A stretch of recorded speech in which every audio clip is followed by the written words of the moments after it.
Good morning, Kenyon. Here's your machine, the Breville Dual Boiler BES920 in brushed stainless steel. So as you saw in the photos, the machine is in decent condition. It being used for a few years, it is showing signs of wear and tear. So mainly around the front, a few scratches and dents. A few scratches on the front panel as well. I think the previous owner just used steel wool to clean this or something. So there's a few light abrasions on the front. But honestly, nothing too bad. I've cleaned it as much as possible. I think it looks decent. But what matters is on the inside. This machine has been fully serviced by my friends at Eastlink Espresso in one turner. And I'm also going to give it a checkup just to be doubly sure that everything's fine. Yeah, so you're getting the machine in fully functional order and with 30-day warranty if you have any issues. So, when you first turn on the machine, it will take about 5 minutes to reach temperature. Now it's at 93 degrees. When the button is flashing, it's heating up. When it's solid, it's ready to go. So, you also have a clock function for the machine to turn on at a set time in the morning or in the day. So you can do that as well. So you can tell the machine to wake up, 15 minutes before you do. And by the time you're awake, it's nice and warm. And to warm up this machine, you can leave it on for 10 or 15 minutes. So it's recommended to warm it up just to bring all the components up to temperature. Mainly the portafilter and your group head and your cup as well. So if you store your cup just here in the middle, top, it'll warm up passively, absorbing the heat from the boiler. So yeah, 10 or 20 minutes for that passive warming to happen. But if you're in a hurry, you can warm things up quickly as well by just running a blank shot. So pressing the single or double. So the machine will give you water for like 25 or 30 seconds. That's gonna do the same job, just quicker. And it also will act as a cleaning cycle.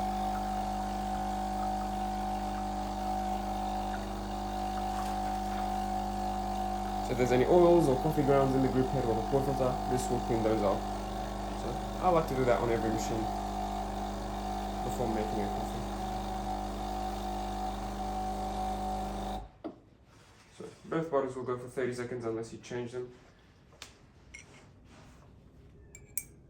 So now my cup is full of hot water, very, very, very hot. It's gonna be fantastic for my coffee, for my shots. If you don't warm up the machine and just make a coffee on the cold components, they will probably come out a bit sour. So that's why I recommend doing the warming up procedure. And then take out the portafilter, dry it with a tissue or a towel. This is the double basket, this is the standard basket. Takes about 18 to 22 grams of coffee. I'm gonna aim for 22 grams. So I'm gonna use a scale to measure that. So after drying it, I'm gonna put it on the scale, reset the scale. Then I've got my grinder here on the left, dialed in. I actually use this exact same model, the BES920 as well, on the left as you see there. So I use the same portafilter and things, so it should be very similar. I've got my grinder dialed into the correct settings. So making sure the grind size is not too large or too small. If it's too large, the coffee will just go through with very low pressure. And we'll get a lot of coffee. If the grind size is large, you'll get low pressure and a very fast flow and a lot of coffee. If the grind size is way too fine, you'll get much higher pressure, much slower flow and a small quantity of coffee. So we want it to be in the middle.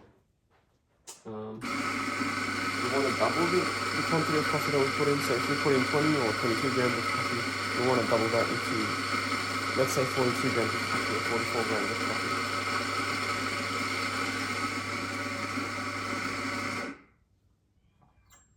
Okay.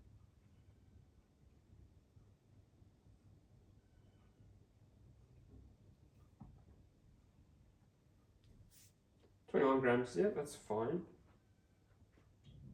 So I'm going to bunch up the coffee with my hand, spread it around with my finger, and then press it with the tamper. You don't want to press an uneven surface. So let's say if you have a lot of coffee in the middle, when you press it with a tamper like that, you'll have a lot of compression and density in the middle, and not a lot of density around the edges.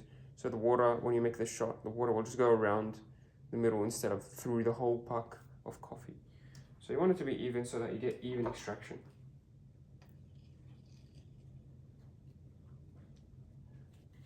Press it nice and firmly. You can put it on the countertop for more support, but I personally just do it in the air.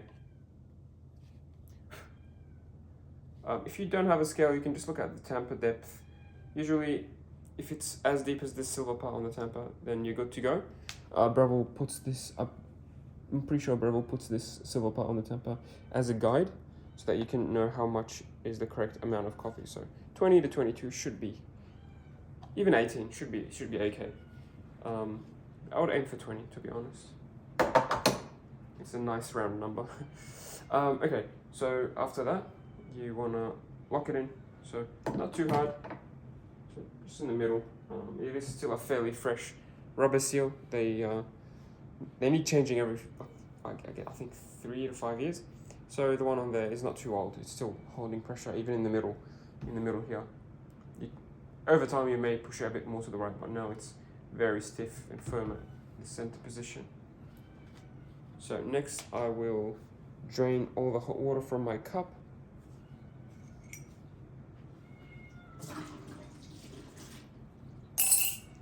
Oh, you also have a hot water tap here. So if you want to make a long black coffee or tea bags or whatever, you can use that. So very easy.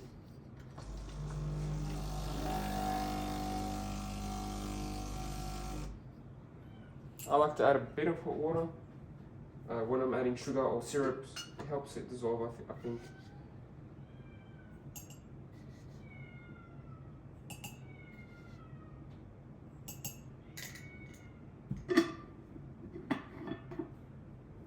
Mix it up.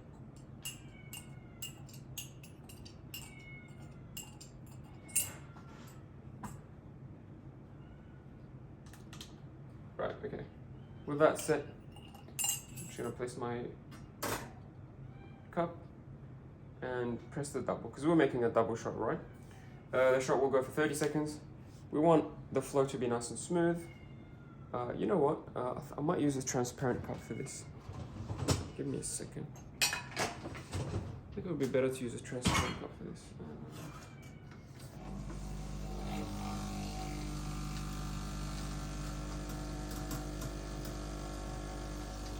Just warming up the cup really quickly.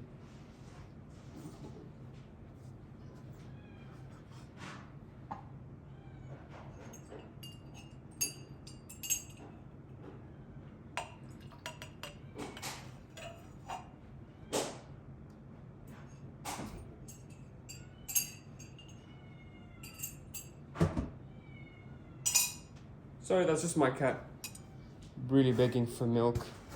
She knows where I'm making coffee, so she will make a lot of noise.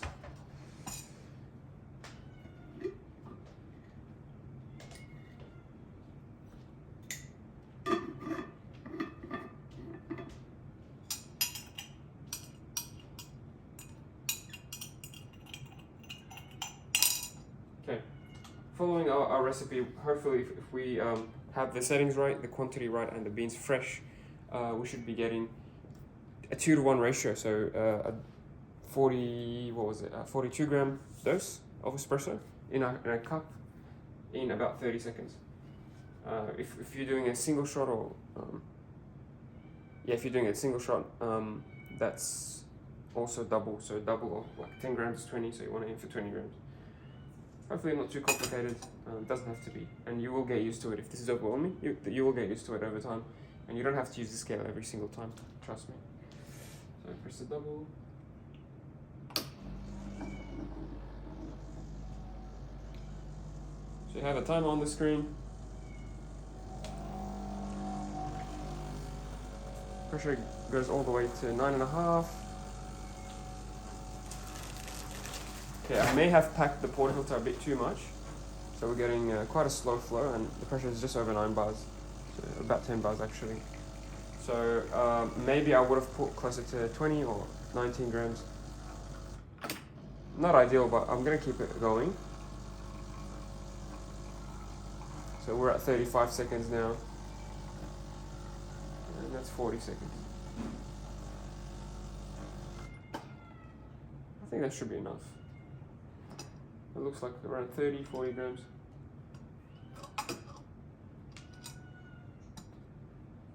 35 grams, yeah, I'm happy with that. I mean, it's not 40, but it's fine. So yeah, what I would do next, I know for a fact that my grind settings are not wrong because I use the same machine. But the basket that I use in the portafilter actually is the VST basket. Let me just see. Yeah, I think my basket takes 24 grams, not 22 grams. So that's probably why. I usually go small in my basket than the standard basket. Anyway, that's the espresso on the dual boiler. Of course, it's a dual boiler machine. You can do shots and steam at the same time. Steam is available always because you've got a separate boiler for that. Let me just give it a quick clean before I steam my milk. Ideally, when you're not making a video like this, you would do both at the same time. But I'm just doing them separately to show you what's happening at what point. Give it a quick knock. And now give it another rinse, so press the single or double, whatever. This is going to rinse your portafilter and your shower screen at the same time. So I like to do this step. I think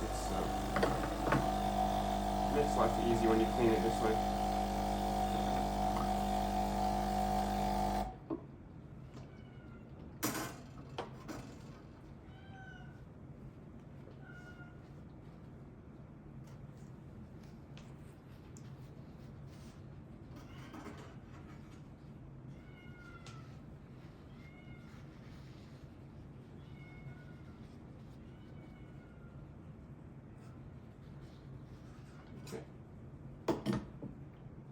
Oh, I'm just forgetting all sorts of things today.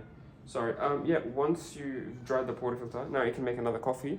It's also recommended to clean the shower screen. There's always going to be a bit of coffee grounds, maybe a bit of oils on the shower screen, even after you rinse. So as you see there, just flip the tissue around and you'll get it cleaner.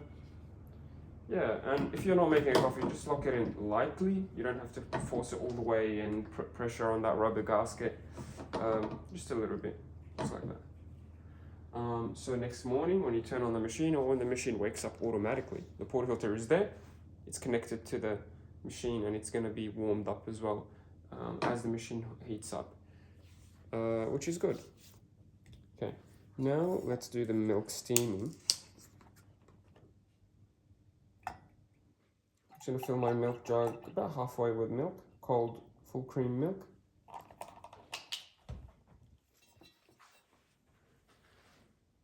Hopefully we do this quickly enough that we don't let the espresso shot sit out for too long. That's the point of a dual boiler machine, is to do both at the same time and not let this coffee go cold or go sour by letting it out on the countertop. I'm going to purge the steam. Just open it up for a second just to get rid of any condensation in there.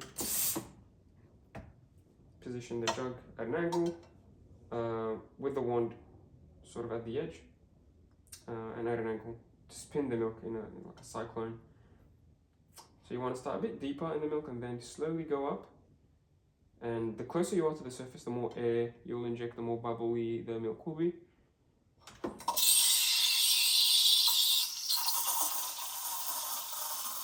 You want to hear that hissing sound for about 5 to 10 seconds. That's 10 seconds. And then just dunk the wand and keep the milk spinning.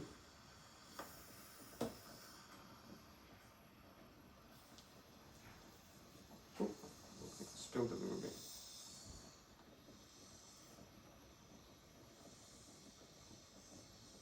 Okay, and I'm going to stop it when it's too hot to the touch. If you have a thermometer, that's about 60 degrees. Give it a quick purge to empty the inside of any milk.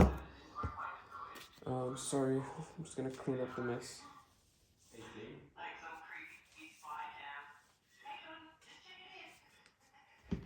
Alrighty.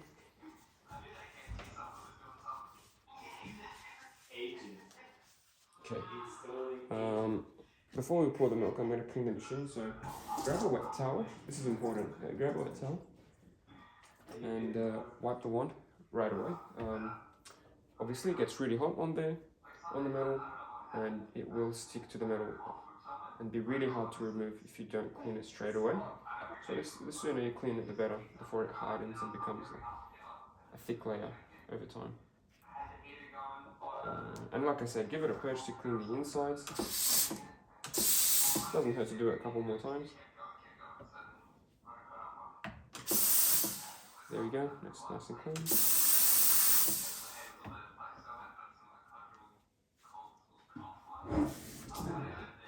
Alright, machine is nice and clean, you can turn it off or make another coffee, up to you.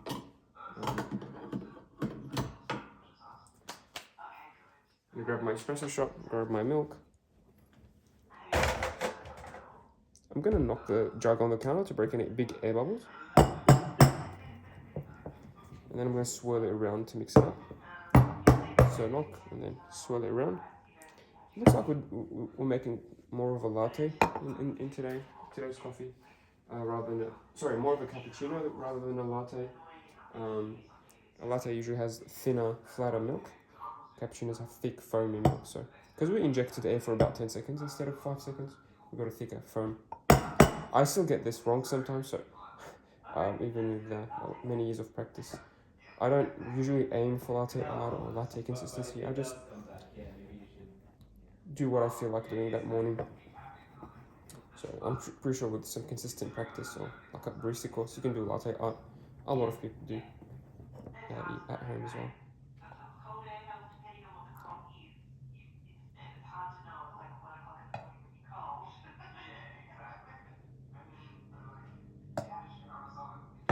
We've got a strangely shaped heart in today's coffee, so here it is. And yeah, that's my cappuccino latte hybrid thingy. It looks delicious. I'm definitely looking forward to having that. It's 10 AM and I haven't had my coffee. Yeah, I'm gonna ruin it by putting the rest of the milk in there. I'm sure it'll taste amazing anyway. And I'm sure you can do much better coffees than me. Hope you enjoy the machine. If you have any questions or concerns, please don't hesitate. Let me know if you have any, other questions about coffee or Breville in general. Hope you enjoy the machine, and thanks again for watching. See you soon.